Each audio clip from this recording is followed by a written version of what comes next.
Tracy Hugelmeyer here from VintagepreneurUniversity.com, where I help vintage sellers start, grow, and scale their business on Etsy. I also own my own vintage business, Rustic Eye, that I've had since 2013.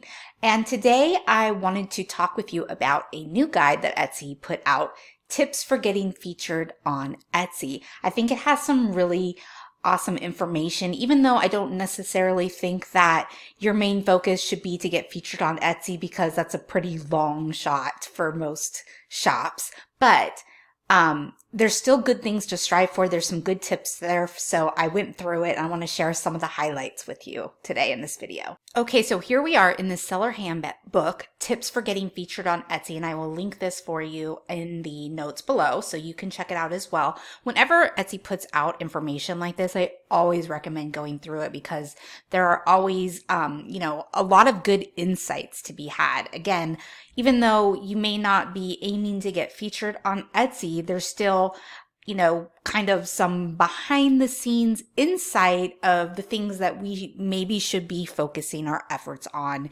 for other areas as well. So let's go ahead and take a look. But really quick before we do, I just did want to say that try not to get overwhelmed by, these types of tips because, for example, there's a tip about how make sure that you're staying active on all your social media. Well, that can be a little unrealistic sometimes, when you might be focusing on one of your social media platforms over another. And the worst thing you can do, or, not a positive thing that you can do is get yourself overwhelmed by trying to do everything. You're usually going to have a lot more success if you choose a few things to focus on at a time and try not to worry too much about the things that you're not focusing on at that point in time. But if you really do want to get featured on Etsy, then by all means, make sure you're keeping all your social media up to date and active. Okay, so anyway, a lot of these are the basic things that we already know, but again, it's just another reminder of the things that we should be, working on, striving towards without getting overwhelmed, but just step by step and working on improving things like making our shop easy to find. So, working on your tags and your titles and those types of things. Focus on photography, right? I say this all the time. You need to have striking photography, as they put it, to catch someone's eye. It's super, super important just for getting someone to click on your listings. Here they're talking about how, they're looking for people with good photography to get featured. But even if your goal is not to get featured, you still, this is, like I said, still great information. Take crisp, in-focus photos in a bright, uncluttered environment with plenty of natural light. Don't use watermarks. Etsy has said this for a long time. They don't like watermarks in images. And then using seasonal props.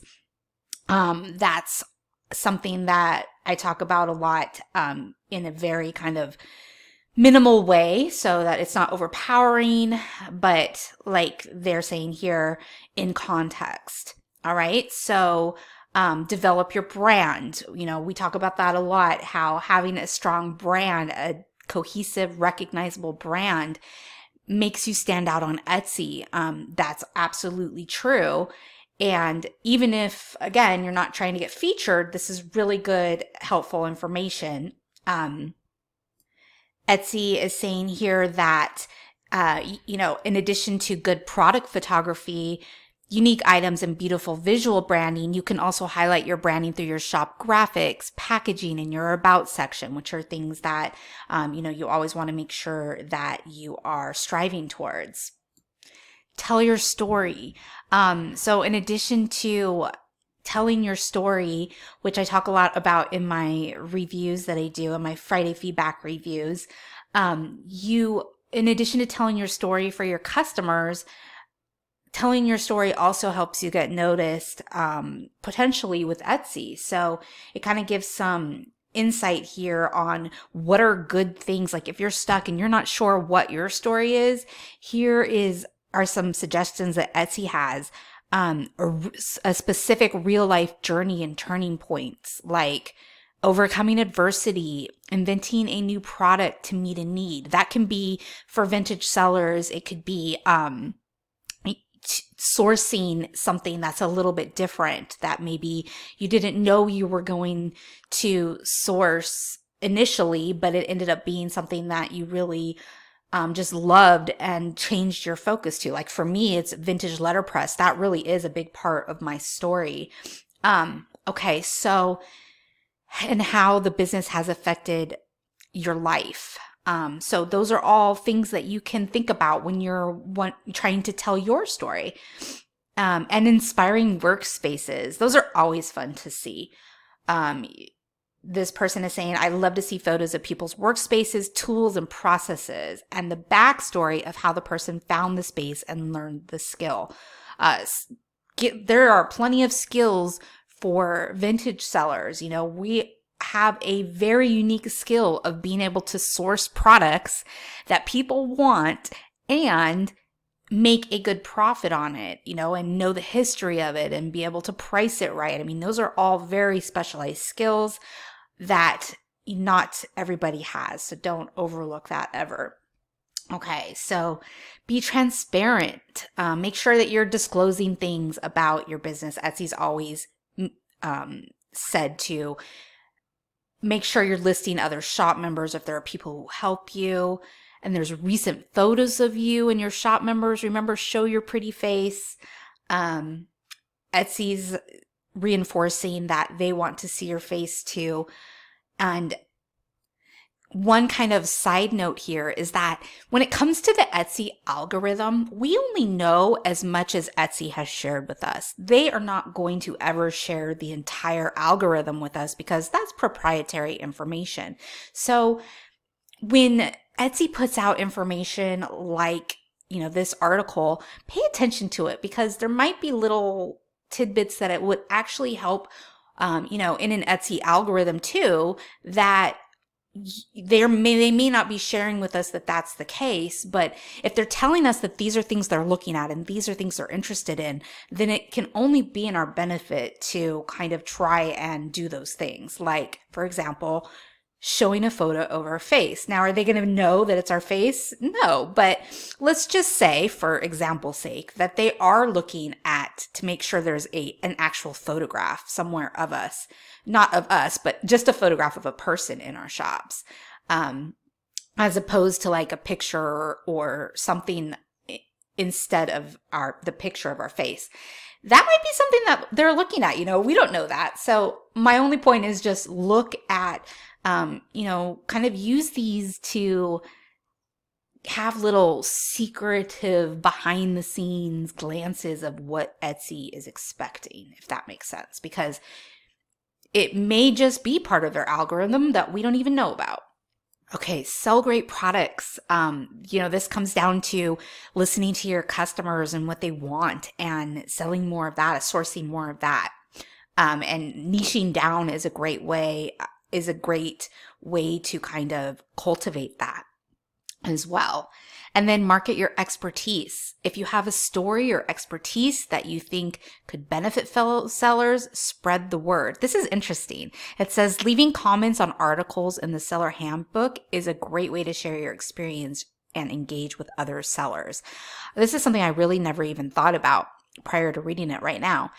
And just kind of another side note here, if you're interested in writing an article or providing expertise on a particular topic, you can pitch your ideas using the seller handbook pitch form. So I guess this is saying that this may be a way that you can get noticed by Etsy and then therefore get a feature. But in any case, it's still kind of a good way to get your shop out there and get your brand out there. So if that's something that interests you, like you want to, share with some tips that you have about running a vintage business with other vintage sellers, maybe take a look at that. You never know what can come out of something like that. And that's really true with all networking. I mean, in this case, you're kind of networking with Etsy. So, I mean, I'm going to look into that. Okay. So Model excellence. Set an example for other sellers by offering high quality customer service. Yes, yes, yes. How many times do we talk about having amazing, excellent customer service? So important. And it's not just modeling behavior, it's going to make your business so much better. Okay. And draw positive attention to your shop by being active, helpful community member. Okay, that's if you want to hang out in the Etsy forums, which I choose not to do all that often. And this is great information if you are really involved in your social media, Instagram, for example. This gives you some really great insight into what the social media team is looking for. So make sure you're tagging your posts hashtag Etsy and keeping a link to your shop in your bio, and diversifying what you post. So not just product photos, also in process videos, behind the scenes content, and product grouping shots. So they want to see a variety of things. Okay, and then lastly, things to avoid. This is just kind of common sense. Make sure that you are not, infringing on anybody's intellectual property rights, which really doesn't come into play all that much with vintage sellers, thankfully. But lack of originality, cultivate your own unique point of view. That's important for vintage sellers too. Have something about your shop that's unique and stands out. And as I say often, having a niche is a great way to do that. Okay, so missing information. Always have your shop look complete. I mean, not just for the purpose of potentially getting featured, but it's always a good idea for your customers to help trust you, and also just to make your shop look interesting and active. Make sure you have everything filled out, bottom line. So shop icon, cover photo, profile photo, all those things, your about section, make sure they're filled out. So definitely go check out that guide for yourself, read through it. Like I said, anytime Etsy puts out a guide like that, it is packed full of information that, you want to absorb and make sure that you are incorporating into your strategies and your shop and what you source and your brand and all those things. So continue, and also, it'll continue to keep you up to date with the things that Etsy is looking at as important, which is a smart thing to do. Okay. If you are ready to work, or if you're wanting to work on your brand, I have a free training that really helps you with a lot of the things that we just went over. You can find that at vintagepreneuruniversity.com/free training, and I'll link that below for you as well. So go ahead and check that out. And if you like this video, make sure to give it a thumbs up. That really helps me. And also subscribe to my channel and click the little bell as well so you get notified whenever a new video comes out. And I thank you very, very much for joining me today. Have a great rest of your day. Bye.